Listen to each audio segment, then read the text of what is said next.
Hi. Hello. నమస్తే అందరికీ. Welcome to my channel. ఇప్పుడు మనం చెప్పుకోబోతున్న story 'my bad boy' episode 240. పాపం బుడ్డోడి ఏడుపుకి అందరూ వాడిని చూసి పాపం అనుకోవడం తప్ప సుధా, మీనాక్షి గారి దెబ్బకి ఎవరూ దగ్గరికి రాలేకపోయారు. ఇక వేద అయితే కళ్ళల్లో నుండి వరదలు పొంగిస్తుంది. రుద్రకి మనసంతా కొడుకు అలా ఏడుస్తూ ఉంటే లాగుతూ ఉన్నా కూడా వేదని ఓదారుస్తూ ఉన్నాడు. వాళ్ళకి తెలుసు కదా పిల్లల్ని ఎలా చూసుకోవాలి అని చెప్పి. వాడికి అరగంట పాటు మసాజ్ చేసి ఆ తర్వాత వేద ఒళ్ళో బాబుని పెట్టి, ఇదిగో తల్లి నీ కొడుకు.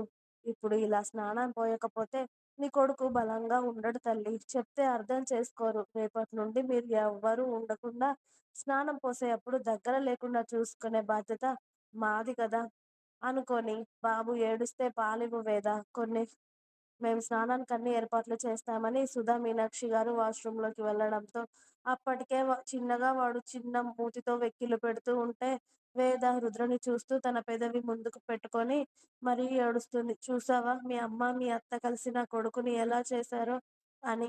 పిల్లలు అలానే ఏడుస్తారులేవే. చెప్తున్నారు కదా అలా స్నానం పోయకపోతే బలంగా ఉండడు అని. ఏం కాదు అంటూ కళ్ళల్లో నీళ్లు వచ్చిన కొడుకుని చూసి వాడి కన్నీళ్లు తుడిచి వేద దగ్గర ఉన్న కొడుకుని రుద్ర ఎత్తుకుంటాడు. చరణ్, శౌర్యకి కూడా ప్రాణం ఆగక అన్నయ్య దగ్గరికి వచ్చి ఒకసారి ఇవ్వన్నయ్యా అని బాబుని వాళ్ళు తీసుకొని, ఓమైందే నాన్న, అమ్మమ్మ నానమ్మ కలిసి నిన్ను ఎర్రగా అయ్యే వరకు గుద్దేస్తున్నారా నా బంగారు కొండ. ఏడవద్దు నాన్న, లాల చేసిరా, మనం బయటికెళ్ళిపోదాం. వీళ్ళ దగ్గర ఉండకూడదు. ఇదిగో వీళ్ళ దగ్గర ఉంటే ఇలాగే చేస్తారు నాన్న. అస్సలు ఏడవద్దు కదా నా బంగారం అని శౌర్య, చరణ్, శ్రావణి, సమీర, భూమి అందరూ వాడిని కాసేపు ఎత్తుకొని గారాం చేశాక అందరి చేతుల్లోకి తిరిగి తిరిగి పాపం మసాజ్‌కి వాడి బాడీ అలసిపోవడంతో నిద్రపోతూ ఉంటాడు బాబు.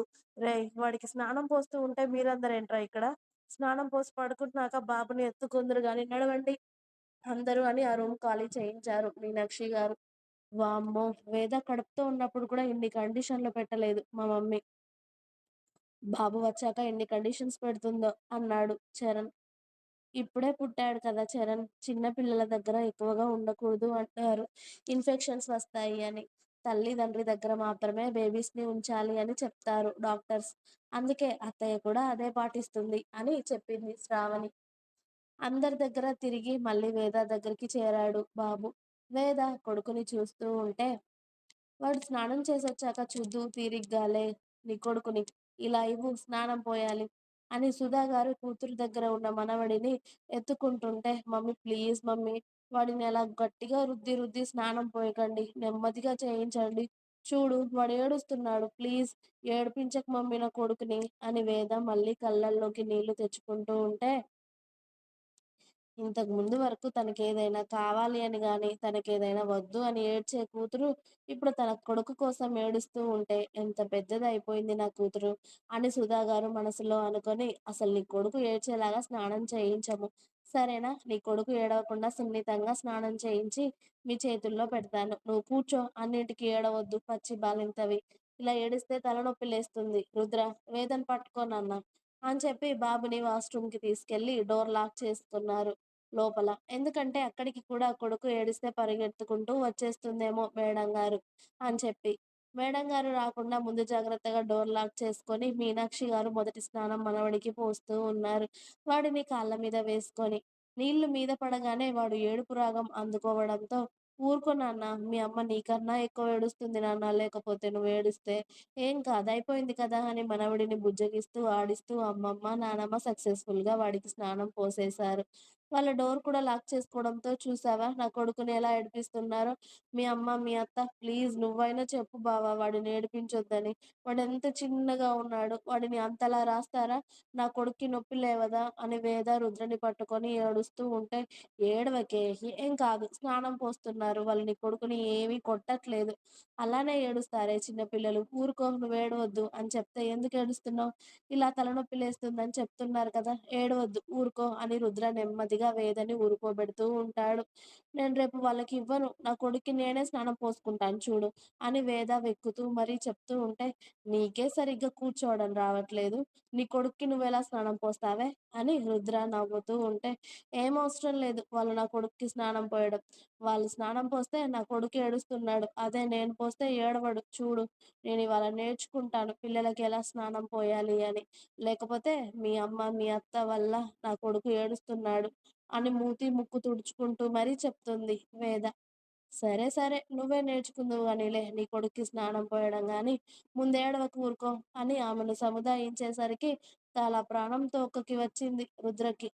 పాపం ఇప్పటికే రెడ్‌గా ఉండేవాడు ఇంకా రెడ్‌గా అయిపోయాడు ఆ స్నానానికి. వాడి స్నానం అవ్వడంతోనే చక్కగా వాడిని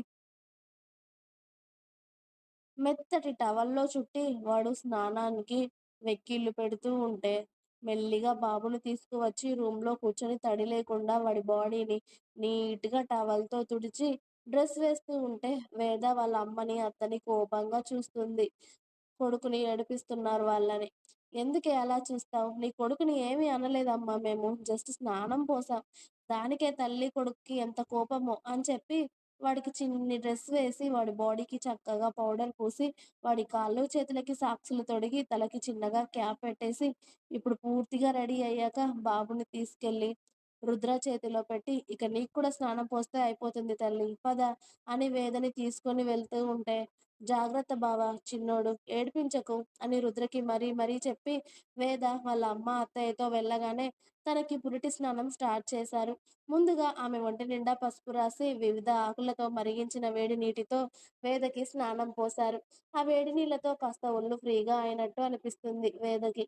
స్నానం పోసి ఒంటికి టవల్ కట్టి రూమ్‌లోకి తీసుకువచ్చి కాటన్ చీర కడుతూ ఉంటారు వేదకి సుధా, మీనాక్షి గారు కలిసి. "డ్రెస్ వేయండమ్మా. అదిప్పుడు చీర మెయింటైన్ చేస్తుందా?" అని రుద్ర కొడుకుని ఎత్తుకొని అటూ ఇటూ తిరుగుతూ చెప్తూ ఉంటే, "ఇవాళ ఒక్కరోజే నాన్న. సాయంత్రం వరకు కొన్ని కార్యక్రమాలుంటాయి కదా!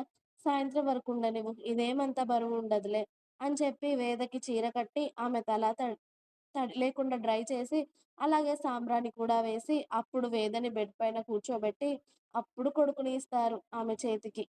ఇంకా ఉంది